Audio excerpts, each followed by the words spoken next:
मां तव्हांजी दिल सां इज़त कंदो आहियां खान बहादुर साहब। इन करे नरमी ऐं दरगुज़र खां कमु वठी रहिया आहियां। इन जो हरगिज़ इहो मतिलबु कोन्हे को तव्हां मुंहिंजे ॻोठ में हिरास रखियो ऐं कुझु माण्हू मज़ाहिमत कनि तव्हां हुनखे पुलिस जे हथां गिरफ़्तार कराए छॾियो। तुंहिंजी ॻाल्हि जेकॾहिं पूरी थी वई हुजे त आउं कुझु ॻाल्हायां वीचार खान। मां बसि एतिरो थो चवां त मूंखे घणो मजबूर न कयो। किथे मुंहिंजे हथनि मां सब्र जो दामन छॾाइजी न वञे।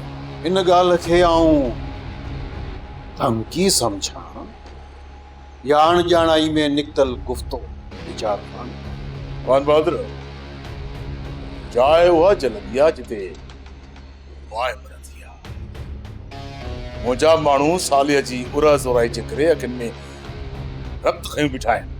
थधो थी वीचार खान, थधो थी। राज बि मुंहिंजो आहे ऐं राज जा मामला बि मुंहिंजा आहिनि जेके आउं पाण हल कंदुसि।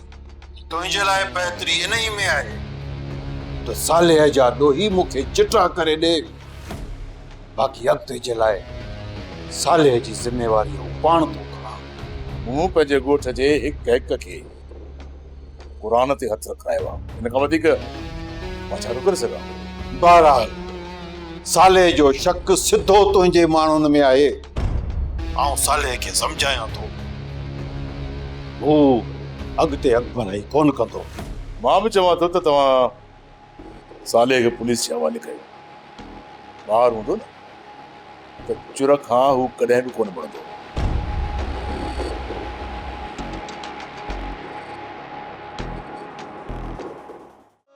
ये जिंदगी में कहिड़े कम जी न जिंदगीअ खां त मौत बहितर। हिकिड़ी गोली मारे छॾियो त छा थिए न। अरे नामुराद कम ज़र्फ़ इहो तो छा कयो? मूंखे सरदार जे नज़रुनि में किनो करे सॼी। दिल त जवी थी त धक ई कुके। मूं वरी कहिड़ो खीर जो दोतल आई जो मूं तोखे किनो करे छॾियो। तूं त के गंद जो ढेर। जेकॾहिं मूं गंद जूं टोकरियूं तुंहिंजे मथां नातियूं बि खणी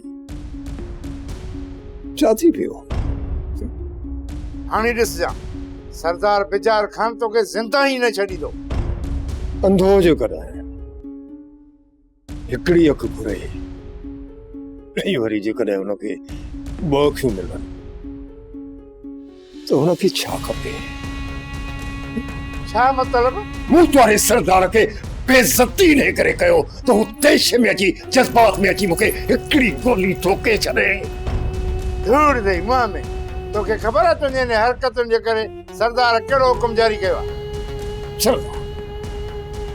छाजो सरदार? कंहिंजो सरदार?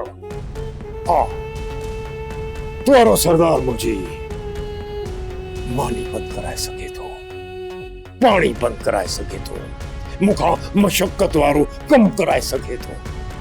बाक़ी तुआरो सरदार माण्हू माना हुनजे वस जी ॻाल्हि कान्हे। तुआरे सरदार में कॾहिं झिरकड़ी बि कान मारी आहे। बाक़ी हा हले तो हुनखे खजड़नि वारो मेलो घुमाया।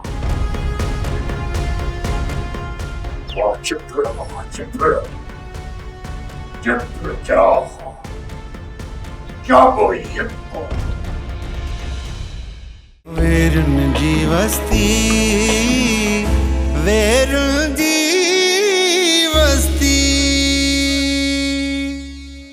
सब्सक्राइब कयो असांजो official YouTube channel Singh TV HD drama ऐं वधीक अपडेट लाइ बेल आइकन खे क्लिक करियो।